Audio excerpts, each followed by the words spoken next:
Hello everyone, welcome to Entech study. इस lecture में हम पदार्थों के सामान्य गुण यानी कि जनरल प्रॉपर्टीज ऑफ मैटर का लेक्चर 5 डिस्कस करेंगे, जो कि बहुत इंपॉर्टेंट है सभी एग्जाम के लिए, जैसे RRC group D, NTPC, DRDO, NTDU, TET, CTET या अन्य कोई एग्जाम है जिसमें भी फिजिक्स या साइंस का टॉपिक पूछा जाएगा, उस सारे एग्जाम के लिए बहुत ही महत्वपूर्ण होने वाला है। तो अगर आप अभी तक एनटेक स्टडी को सब्सक्राइब नहीं किए हैं तो एनटेक स्टडी को सर्च करके सब्सक्राइब करें, या डायरेक्टली आप यहाँ पे क्लिक करके पहुँच सकते हैं। ठीक है, तो चलिए हम आगे देख लेते हैं इस लेक्चर में क्या टॉपिक हम डिस्कस करने वाले हैं। सारे टॉपिक्स हम 4 टॉपिक में हम डिस्कस कर चुके हैं। जो रिमेनिंग टॉपिक है इसमें देखेंगे इसमें हम देखेंगे surface tension and example of surface tension, capillarity and उसके एग्जाम्पल, इन दोनों को डिस्कस करेंगे। तो 2 टॉपिक और इसमें बचेगा, एक है विस्कोसिटी और उसके एग्जाम्पल, और स्टोक्स लॉ, ये अगले लेक्चर में डिस्कस होगा। इस तरह से हमारा चैप्टर कंप्लीट हो जाएगा। ठीक है, तो चलिए आगे बढ़ते हैं। हम देखते हैं सबसे पहले क्या है। आपको ससंजक और असंजक बल के बारे में मैं पहले भी डिस्कस कर चुका हूँ पहले लेक्चर में, लेकिन यहाँ पे थोड़ा सा डिस्कस करता हूँ क्योंकि हमारा जो सरफेस टेंशन है उसमें इसका यूज है, इसलिए आप थोड़ा सा, ताकि आपको समझ में आए। जैसे ससंजक बल यानी कि कोहेसिव फोर्स क्या होता है। समान अणुओं के बीच लगने वाले बल को ससंजक बल कहते हैं। यानी कि जो हमारे द्रव होता है, तरल पदार्थ होते हैं, उनमें जो उनके पार्टिकल के बीच में एक प्रकार का बल लगता है, उन्हीं बल को हम ससंजक बल कहते हैं। ठीक है, जैसे कोई पानी का एक पार्टिकल है, दूसरा एक है अणु, 2 अणु हैं, इनके बीच में एक दूसरे से बंधे रहते हैं एक बल के कारण, उसी बल को हम ससंजक बल कहते हैं। ठीक है, जैसे जल के अणु के बीच में, ठीक है, दूध के अणु के अपने बीच में, ठीक है, वायु के किसी भी अणु के बीच में, तो ये सब ससंजक बल हैं। सेम प्रकार के जब अणु के बीच में बल लगेगा तो उसे हम ससंजक बल कहेंगे। और जो हमारा पृष्ठ तनाव है वो ससंजक बल के कारण ही हमारा पृष्ठ तनाव वर्क करता है। तो आगे हम उसको डिस्कस करेंगे अच्छी तरीके से। अब अगर हम इंक्रीजिंग ऑर्डर देखें तो जैसा कि मैंने आपको पहले भी बताया था, ठोस में सबसे अधिक होता है, इसलिए ठोस के पार्टिकल बहुत पास होते हैं, इसलिए उसमें आकर्षण बल अधिक होता है, इसलिए पास होते हैं।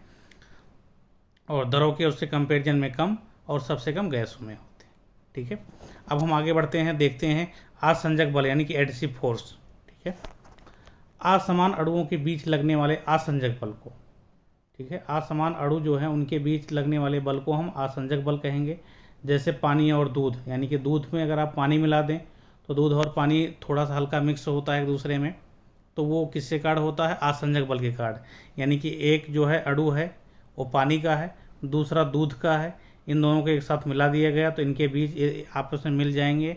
इनके बीच में किस लिए कारण से मिलेंगे? क्योंकि इनके बीच में असंजक बल कार्य कर रहा है। तो वो डिपेंड करता है, अलग अलग लिक्विड का अलग अलग होता है, तो डिपेंड करता है। जिसका असंजक बल अधिक होता है तो उसके साथ ज़्यादा चिपकते हैं, कम होगा तो वो कंपेरेटिवली कम चिपकेंगे। ठीक है, पानी और कपड़ा देखते हैं आप, मतलब पानी अगर किसी कपड़े पर डाल देते हैं तो भीग जाता है। रीज़न क्या है? क्योंकि पानी के अंदर क्या होता है? असंजक गुण होता है जो दूसरे के साथ चिपक जाता है। पेन और पेपर ऐसे हैं जो हम स्याही से लिखते हैं पेपर में, तो वो जो उसका स्याही है उसमें पेपर में चिपकता क्यों है? कि असंजक बल के कारण। ठीक है, मार्कर से किसी बोर्ड पे लिखते हैं तो भी असंजक बल के कारण। काजल जो है, काजल हम अपने आँख में लगाते हैं तो चिपका रहता है, वो असंजक बल के कारण होता है। ठीक है, अगर किसी भी काजल का असंजक बल हम बढ़ा देते हैं, अच्छा कर देते हैं, जैसे अच्छे ब्रांड के जो काजल आते हैं लगाते हैं हम आँख में, उनको देखो धोने पर भी वो हटते नहीं हैं। ठीक है, धोने में यानी कि बहते नहीं हैं, पानी के संपर्क में आने बह नहीं जाते हैं, क्योंकि क्या होता है? उनका असंजक बल अच्छा होता है। तो ये सारे एग्जाम्पल, छोटे छोटे एग्जाम्पल जो बनते हैं, ये हमारे एग्जाम में कभी कभी पूछे जाते हैं, तो आपको इस सब चीज़ों को ध्यान में रखना है। आगे बढ़ते हैं हम। देखिए, जैसे हम एक एग्जाम्पल, 2 एग्जाम्पल है हमारे एग्जाम में जो बहुत पूछा जाता है। एक पारा मरकरी, जिसे पारद कहते हैं, कोई सिल्वर भी कहा जाता है। ठीक है, और एक पानी है। तो इन दोनों के बारे में क्वेश्चन काफ़ी आता है, तो इन दोनों को हम मेन डिस्कस करेंगे इन लेक्चर में। ठीक है, जैसे पानी का एक पार्टिकल है, पानी का एक अणु, पानी आप अगर रखते हैं किसी एक ग्लास के सरफेस पे तो वो इस तरह से फैल जाता है। रीज़न क्या है? पानी के अंदर जो असंजक बल है वो उसके ससंजक बल की तुलना में अधिक होता है। फिर से रिपीट करता हूँ, स्टेटमेंट ध्यान से सुनिए। जो पानी के अंदर आसंजक बल होता है वो ससंजक बल की तुलना में अधिक होता है। इसलिए क्या होता है, अगर आप किसी सरफेस पे या किसी कपड़े पे या फिर फर्श पे कहीं पानी डालते हैं तो वो फैल जाता है, यानी कि वो दूसरे पार्टिकल से अटैच हो जाता है आसंजक बल के कारण। ठीक है। वहीं अगर हम बात करें मरकरी की यानी कि पारा की, तो क्या होता है, किसी ग्लास पे रखते हैं तो बहुत ज़्यादा नहीं फैलता, बहुत कम फैलता है। ठीक है। रीज़न क्या है, पारे के अंदर जो है ससंजक बल उसके आसंजक बल की तुलना में अधिक होता है। तो 2 पॉइंट आप यहाँ से ध्यान रखना कि पारे में जो है ससंजक बल अधिक होता है, पानी में आसंजक बल अधिक होता है। अब जैसे एक कांच है, कांच पे अगर आप मार्कर से लिखते हैं तो अच्छी तरह से नहीं लिखा जाता है, इसलिए उस कंडीशन में हम क्या करते हैं, मार्कर में एक प्रकार का फ्लूइड, जैसे एक प्रकार का फ्लोराइड मिलाते हैं जो है hydrogen fluoride, HF hydrogen fluoride मिला देते हैं, जिससे हम कांच पे आसानी से लिख सकें। ये सब क्वेश्चन आपके एग्जाम में डायरेक्ट पूछे जाते हैं। ठीक है। तो आपको इसको ध्यान में रखना है। जल में आसंजक बल अधिक तथा पारे में ससंजक बल अधिक होता है। ठीक है। ये पॉइंट आप नोट कर लीजिए। आगे बढ़ते हैं, हम देखते हैं पृष्ठ तनाव के बारे में। ससंजक बल और आसंजक बल अगर आपको अच्छी तरीके से समझ में आ गया, तब अब हम देखते हैं हमारा सरफेस टेंशन यानी कि पृष्ठ तनाव क्या होता है। सिंपल पहले इसका डिफिनेशन देखते हैं। पृष्ठ तनाव किसी द्रव का वह गुण है जिसके कारण द्रव अपने अणु के बीच एक खिंचाव बल लगाकर अपने क्षेत्रफल को न्यूनतम बनाने की चेष्टा रखता है, जिससे द्रव गाढ़ा होता है। ठीक है। ध्यान रखना, ये प्रॉपर्टी जो है लिक्विड की है। पृष्ठ तनाव यानी कि सरफेस टेंशन एक प्रकार का तनाव बल कार्य करता है, खिंचाव बल कार्य करता है। ये ध्यान रखिए आप। इसमें आप देख सकते हैं कि इसमें एक प्रकार का क्या है, खिंचाव बल है या तनाव बल है। ठीक है। यानी कि पृष्ठ तनाव एक प्रकार का खिंचाव बल या तनाव बल है जो द्रव में कार्य करता है। ठीक है। 2 पॉइंट। और ये क्या करता है, अपने क्षेत्रफल को न्यूनतम बनाने का प्रयास करता है, जिससे कारण क्या होता है, द्रव गाढ़ा हो जाता है। तो 3-4 पॉइंट आपको याद रखना है पृष्ठ तनाव में। ये प्रॉपर्टी है लिक्विड की, और ये प्रकार का खिंचाव बल या तनाव बल है जो क्या करता है, क्षेत्रफल को न्यूनतम करने का प्रयास करता है। जब क्षेत्रफल न्यूनतम करने का प्रयास करेगा तो वो द्रव क्या हो जाएगा, गाढ़ा हो जाएगा। तो ये प्रॉपर्टी आपको समझ आ गई होगी। आगे हम बढ़ते हैं। जैसे सपोज हम आपको यहाँ दिखाते हैं, एक बाउल है, पात्र है, इसमें इस प्रकार से पार्टिकल हैं। अगर क्या हो, मतलब कि इन पार्टिकल को एक दूसरे से खींच के मतलब अटैच कर दिया जाए पार्टिकल को बिल्कुल पास पास, तो क्या होगा, एक गाढ़ापन इसका बढ़ जाएगा। तो यही मतलब इन प्रकार इन सारे जो पार्टिकल होते हैं इनमें एक खिंचाव बल लगता रहता है अंदर की तरफ। ठीक है। हर एक पॉइंट पर खिंचाव बल लगता है, तो इसी को हम क्या कहते हैं, पृष्ठ तनाव। ठीक है। अब ध्यान दें, इसका फार्मूला क्या होता है, पृष्ठ तनाव इक्वल टू बल अपान लंबाई, यानी कि एकांक लंबाई में जो बल कार्य करेगा, खिंचाव बल या तनाव बल, उसी को हम पृष्ठ तनाव कहेंगे। यानी कि T equal to F upon L, तनाव इक्वल टू बल बटे लंबाई।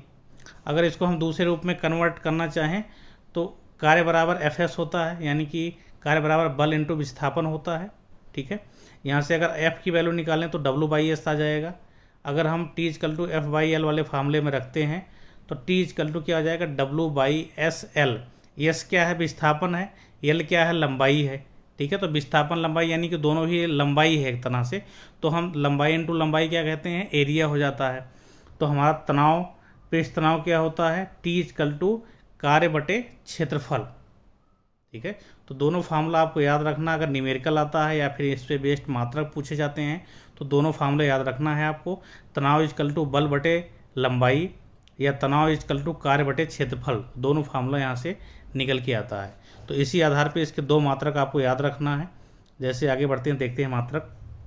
देखिए, मात्रक आपको याद रखना है, एक पृष्ठ तनाव का SI मात्रक क्या होगा, न्यूटन मीटर, जो फार्मूला स्टार्टिंग में निकल के आया था।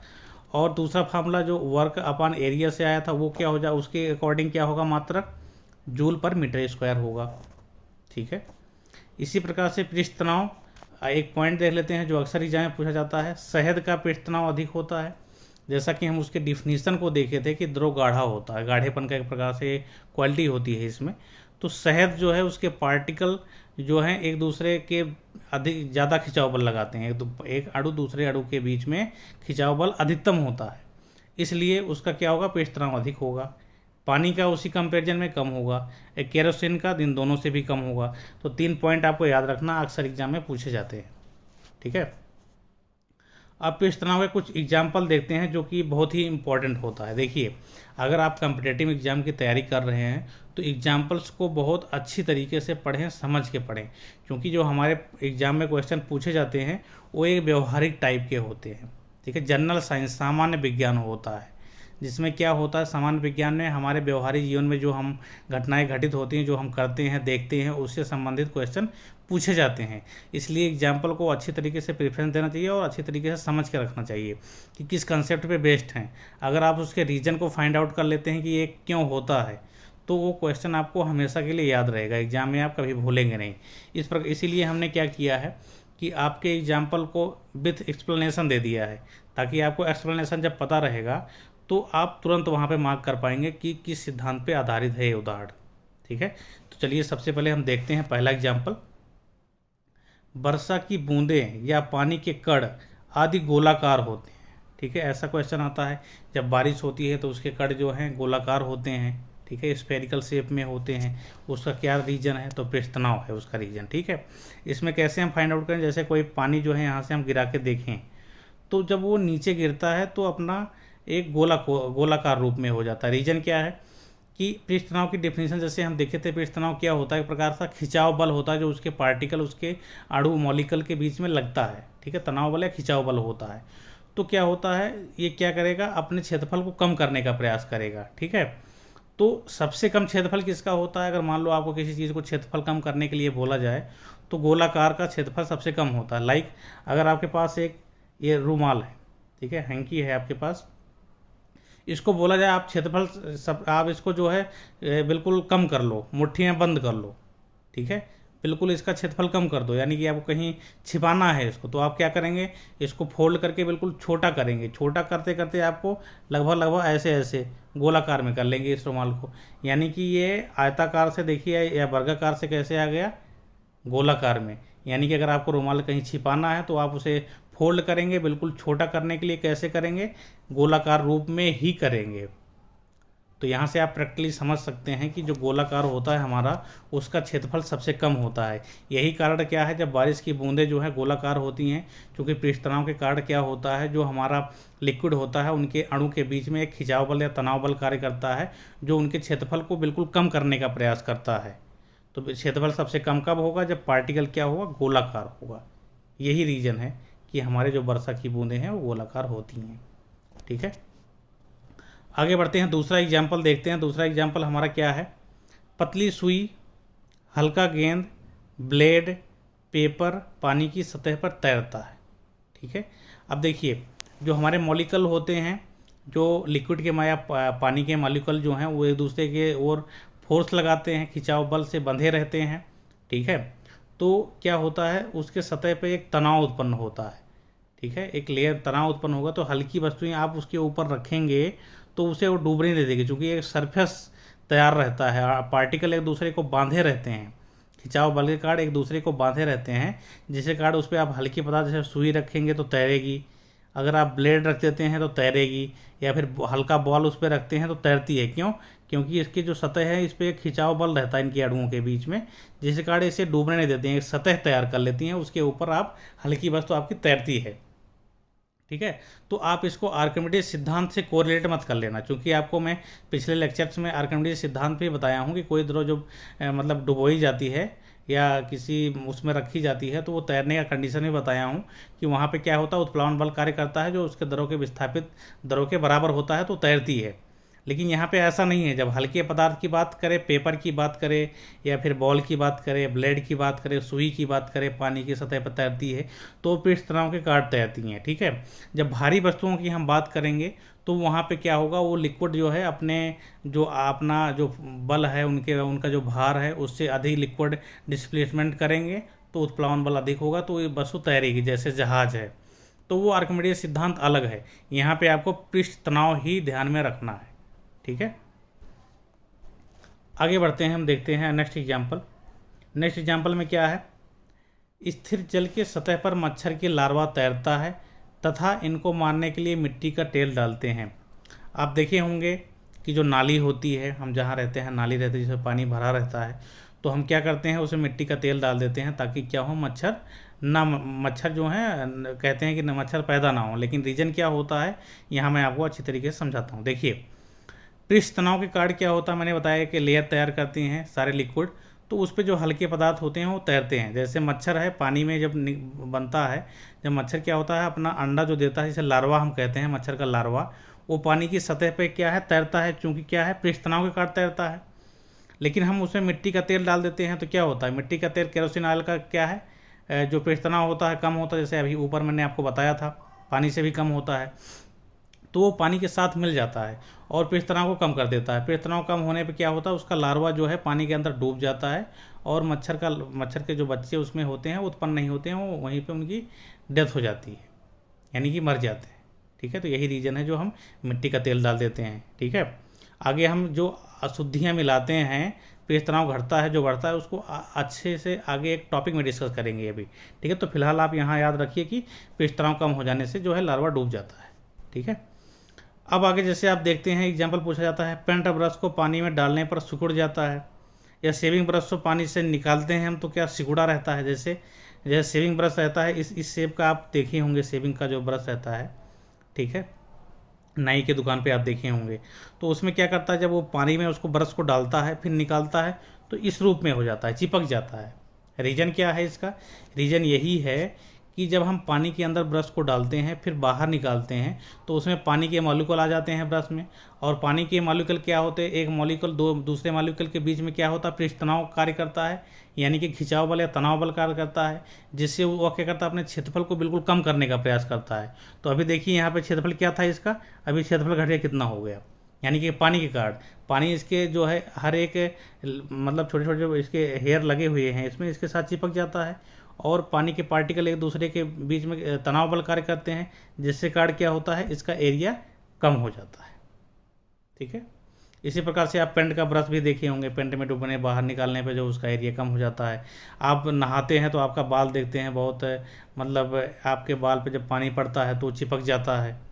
ठीक है, लेडीज़ जो नहाती हैं तो वो बाद में अपने जो अपना हेयर है उसको सुखाती हैं। रीज़न क्या है, क्योंकि पानी के पार्टिकल रहते हैं तो बाल जो है चिपके रहते हैं, क्योंकि वो क्या करता है अपने एरिया को क्षेत्रफल को कम करने का प्रयास करता है।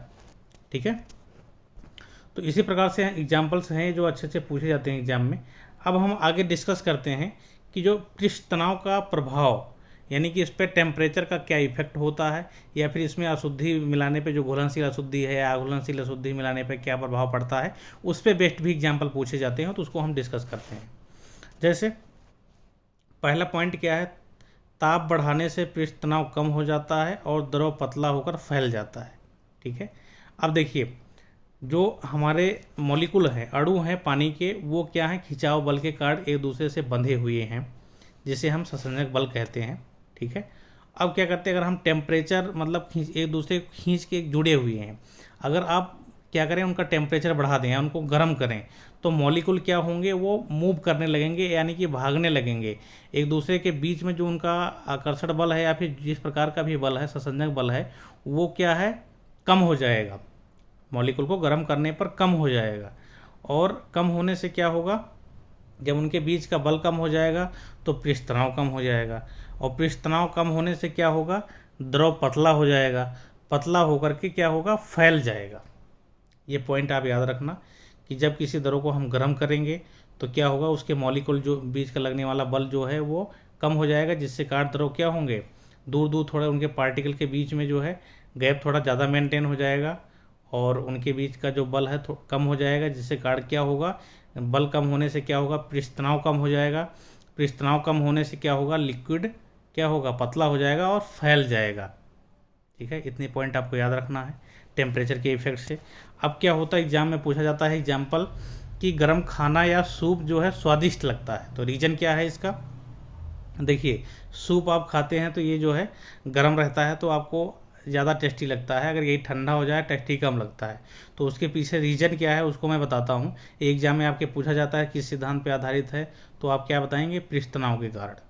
ठीक है, अब देखिए जैसे हमारी जो जीभ है, पहले जीभ का हम फिनोमेना समझ लेते हैं क्या क्या पॉइंट है। पीछे वाला जो येलो कलर का पार्ट आपको दिख रहा है, ये हमारा बिटर टेस्ट देता है, ठीक है। और जो ग्रीन का देख रहा है आपका सॉर का टेस्ट देता है, दोनों तरफ ग्रीन। और जो आपको ब्लू दिख रहा होगा वो साल्टी देता है, जीभ का आगे वाला भाग। और बिल्कुल आगे वाला जो भाग होता है जीभ का, वो क्या होता है, वो हमें स्वीट यानी कि मीठा फील देता है। तो जीभ में अलग अलग जगह पे अलग अलग टेस्ट हमें मिलता है। तो ये आपको समझ में आ गया होगा। अब क्या होता है, जब हमारा खाना जो है गर्म होता है, तो गर्म होने से यानी कि उसका टेम्परेचर अधिक है, तो टेम्परेचर अधिक होने से क्या होगा, पृष्ठ तनाव कम होगा।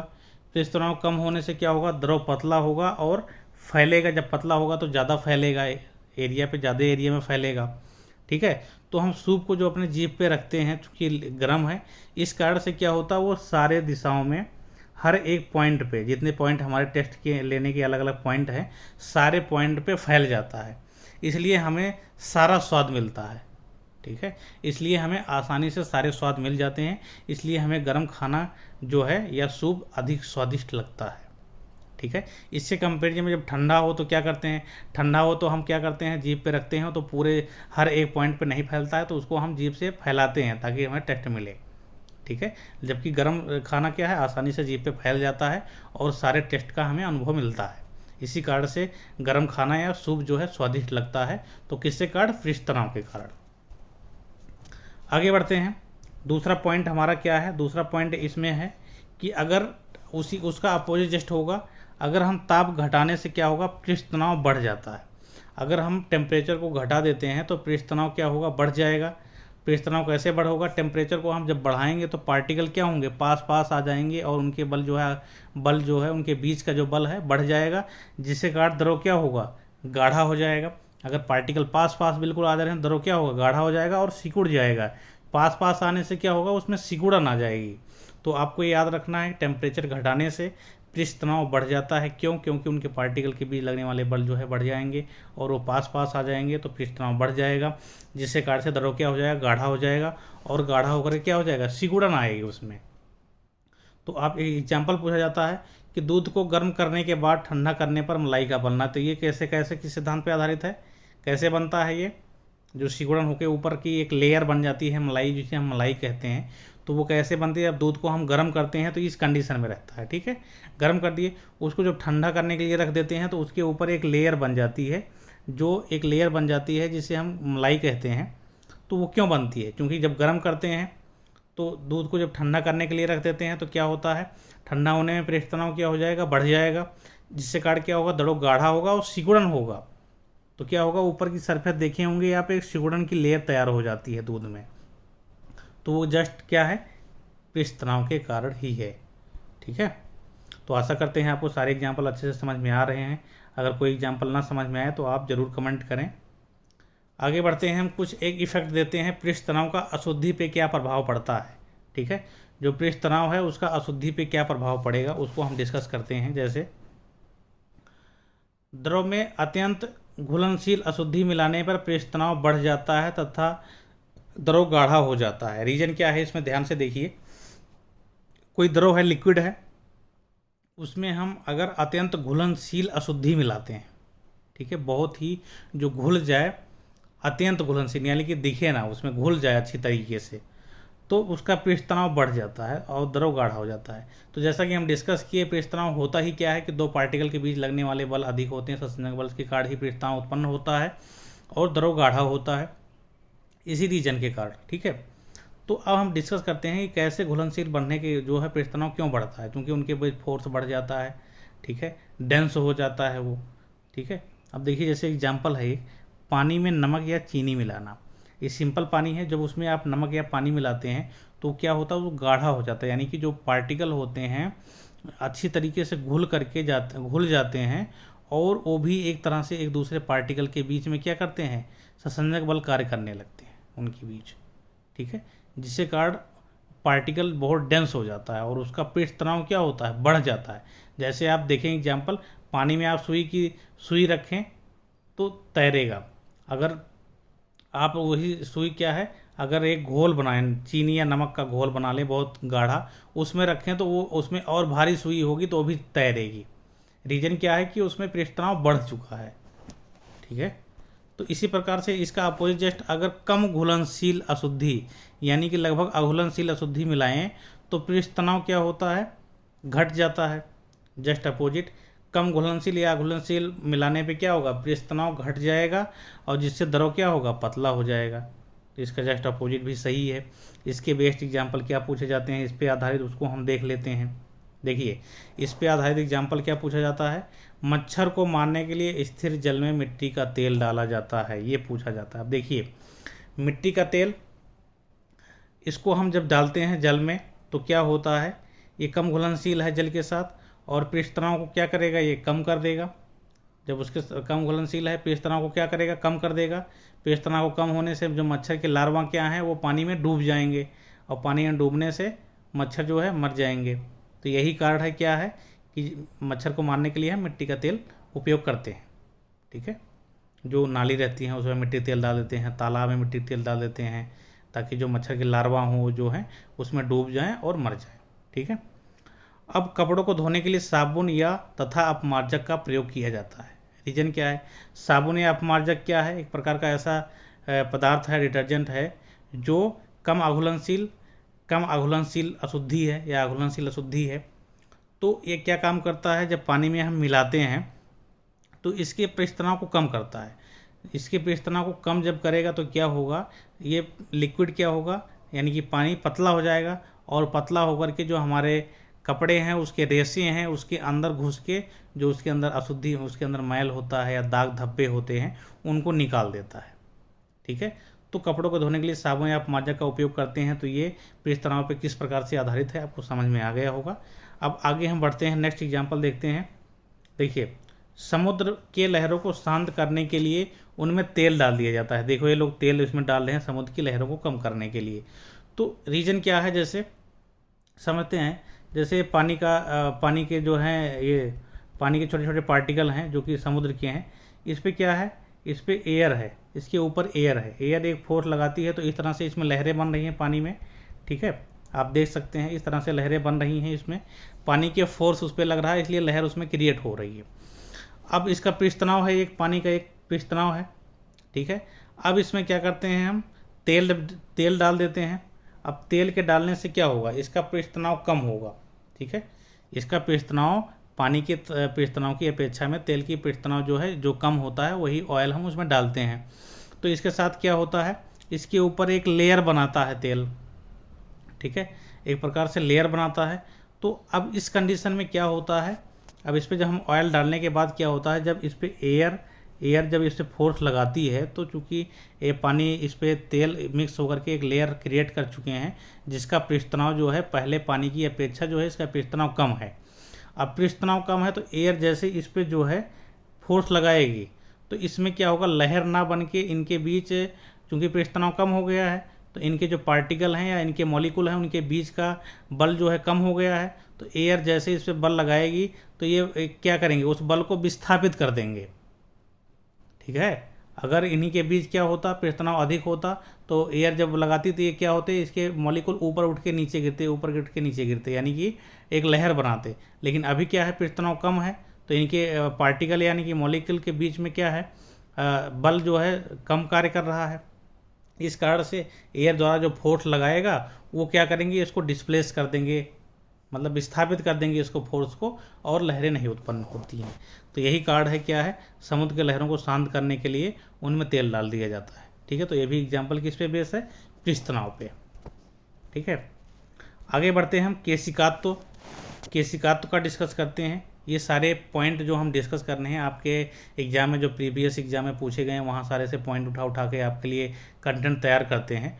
तो आप वीडियो को ज़्यादा से ज़्यादा लाइक करिए, अपने दोस्तों के साथ शेयर करिए, आज जो भी कॉम्पिटिटिव एग्जाम की तैयारी कर रहे हैं। ठीक है, तो हम उन्हीं पॉइंट को डिस्कस करते हैं जो आपके लिए बहुत ही इंपॉर्टेंट हो। बहुत ज़्यादा हम डीप में भी नहीं जाते हैं और बहुत ज़्यादा हल्के में भी नहीं पढ़ाते हैं, ताकि आपको चीज़ें इस एक स्टेप ही ऊपर रखते हैं, ताकि आपको एक स्टेप आगे बढ़ के भी क्वेश्चन पूछा जाए तो आप उसको भी एग्जाम में अटेम्प्ट कर पाएँ। तो मेरा टारगेट यही रहता है। ठीक है, तो हम देखते हैं केशिकात्व या कैपिलरिटी के बारे में डिस्कस करते हैं। द्रव द्वारा केशनली में ऊपर चढ़ना तथा नीचे उतरना केशिकत्व कहलाता है, यानी कि कैपिलरिटी कहलाता है। ठीक है, तो केस नली क्या होता है, यानी कि कोई द्रव जो है किसी केस नली में ऊपर चढ़ रहा है गुरुत्व बल के विरोध या नीचे उतर रहा है, तो उसी क्रिया को हम क्या कहते हैं, केशिकत्व कहते हैं। लिक्विड, यह लिक्विड का एक प्रकार का प्रॉपर्टी है, ठीक है। तो केस नली क्या है, अब ये देख लेते हैं। केस नली क्या होता है, बहुत पतली एक समान त्रिज्या वाली एक खोखली नली होती है, जिसे हम केस नली कहते हैं, ठीक है। अब आपको एक फार्मूला बताएंगे, उस फार्मूला को याद रखना, न्यूमेरिकल नहीं पूछा जाता है, लेकिन उस पर बेस जो छोटे छोटे पॉइंट बनते हैं वो अगर फार्मूला याद रखेंगे तो आपको समझ आएगा, ठीक है। देखिए फिजिक्स आपको अच्छी तरीके से अगर समझ के पढ़ना है तो पहली बात आपको फार्मूला अच्छी तरीके से याद रखना चाहिए, और उनके एग्जाम्पल को, व्यवहारिक जीवन के जो हमारे घटनाएं घटित होंगी उनको एग्जाम्पल को अच्छी तरीके से समझे हैं तो फिजिक्स आपके लिए बहुत ही आसान होगा, क्योंकि जो भी प्रॉपर्टी, जो भी चेंजमेंट पूछा जाता है वो सब कुछ फार्मूले पे ही आधारित रहता है। जैसे कि आगे हम आपको एक फार्मूला बताएंगे, उस पर बेस्ड क्या क्या रूल निकलते हैं वो भी मैं आपको डिस्कस करूँगा। देखिए कोई एक पात्र है, उसमें द्रव भरा है, उसमें एक नली इस प्रकार से खड़ी की गई है।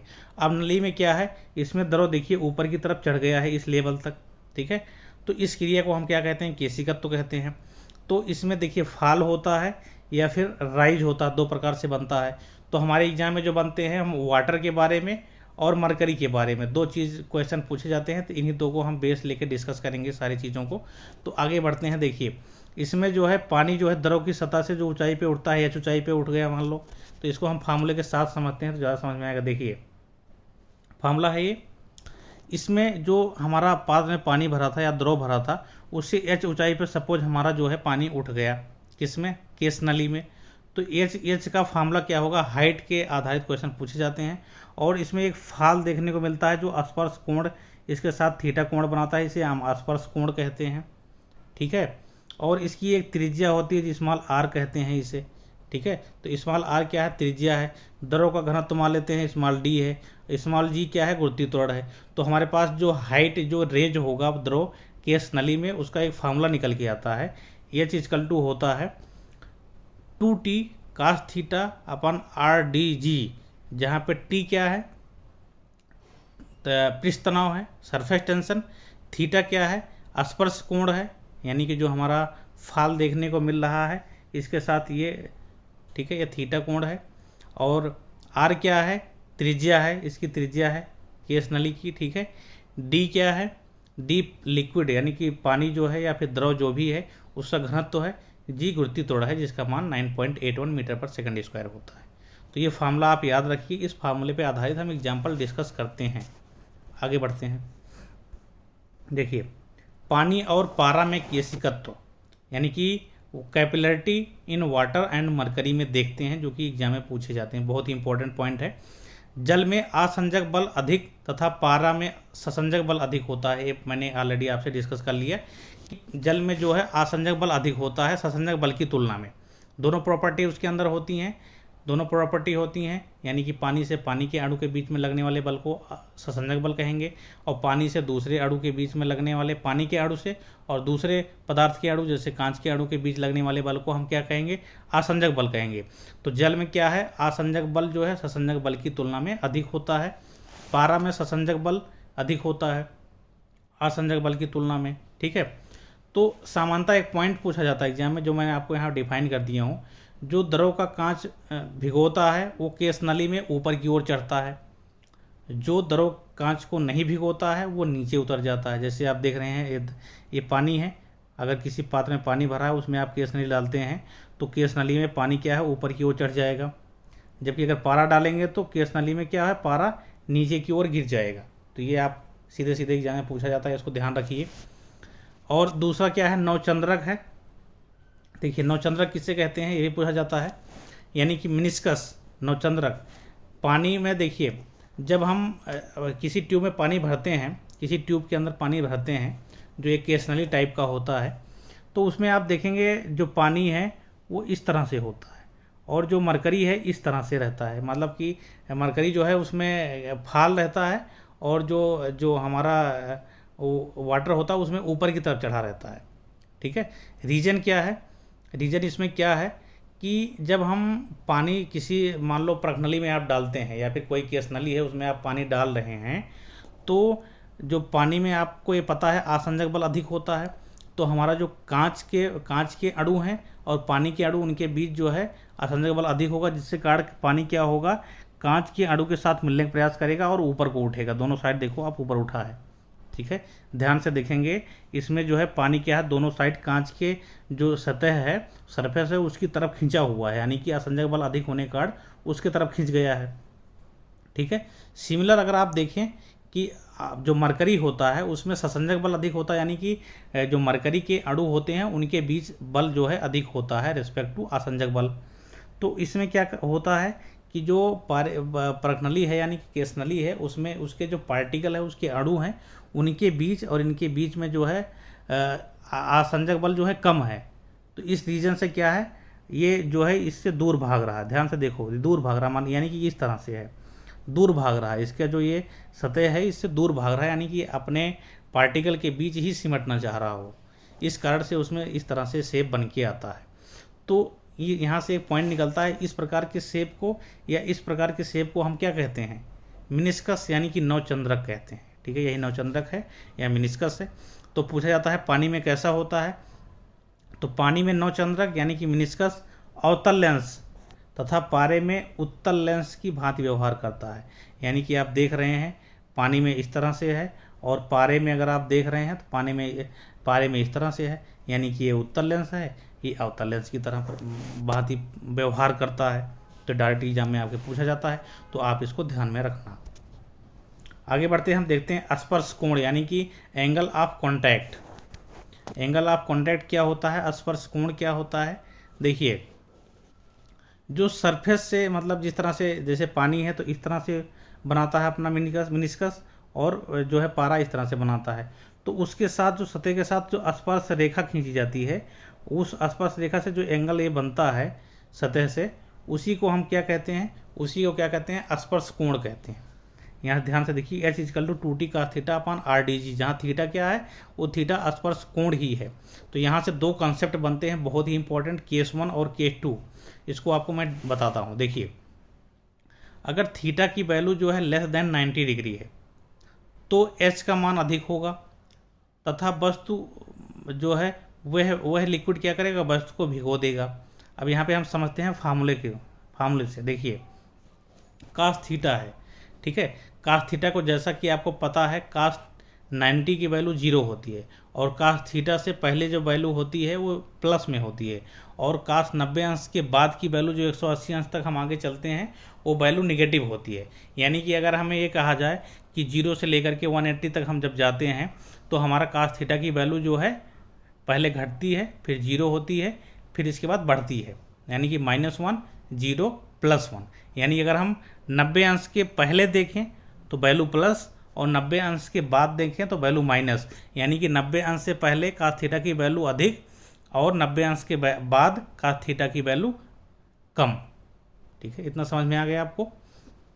अब यहाँ पे हम देखें, अगर थीटा की वैल्यू यानी कि स्पर्श कोण की जो वैल्यू है वो 90 अंश से कम है।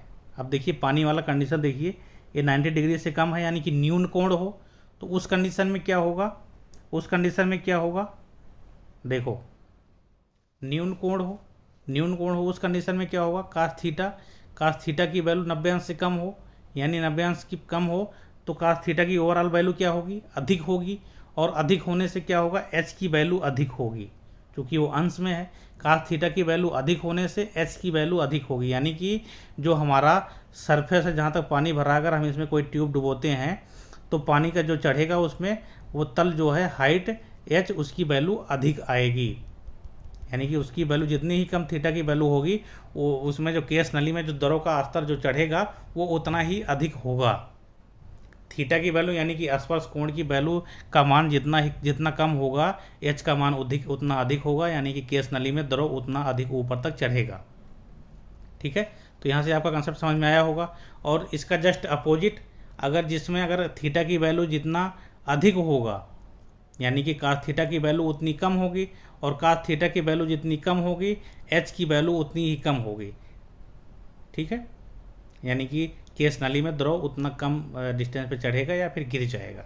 तो हम यहाँ पे पारा और द्रव के पानी के बारे में समझते हैं। देखिए पहला केस क्या है, पानी के लिए क्या होता, थीटा की वैल्यू 8 डिग्री से 18 डिग्री तक डिफरेंट होता है पानी का। तो उस कंडीशन में देखिए इसकी वैल्यू बहुत कम है, थीटा की वैल्यू, इसलिए क्या होता है उसमें पानी क्या होता है, अगर हम केस नली रखते हैं किसी द्रव पानी के पात्र से भरे हुए द्रव में, तो उसमें क्या होता है पानी ऊपर चढ़ जाता है। ठीक है। दूसरा कंडीशन क्या है, इसमें थीटा की वैल्यू अधिक होती है, जैसा कि आप फिगर से भी देख रहे होंगे, जो पारे में है उसकी थीटा की वैल्यू अधिक होती है, तो एच का मान कम होता है। और एच का मान कम होने से क्या हो, वो वस्तु क्या होती है, किसी भी वस्तु को नहीं भिगोती है। पहले कंडीशन में क्या होता है, वस्तु को भिगो देती है। अब पारे का अगर हम देख लें सेम पारे का, तो पारे में क्या होता है, थीटा की वैल्यू जो लगभग होती है 130 डिग्री के आसपास होती है, यानी कि 90 से अधिक होती है। इसलिए क्या होता है, आप देखते हैं किसी पात्र में अगर पारा रखा है, उसमें आप केस नली डालते हैं, तो केस नली के अंदर क्या होता है, पारा जो है सतह से गिर जाता है नीचे की ओर। ठीक है। तो ये कंडीशन मैं आशा करता हूँ आपको बहुत ही अच्छी तरीके से समझ में आया होगा। अगर कोई डाउट है तो आप कमेंट कर सकते हैं। आगे बढ़ते हैं, हम केशिकात्व का उदाहरण देखते हैं। इस पे आधारित कुछ उदाहरण पूछे जाते हैं जो एग्जाम में हमारे बहुत बनते हैं, इंपॉर्टेंट एग्जाम्पल।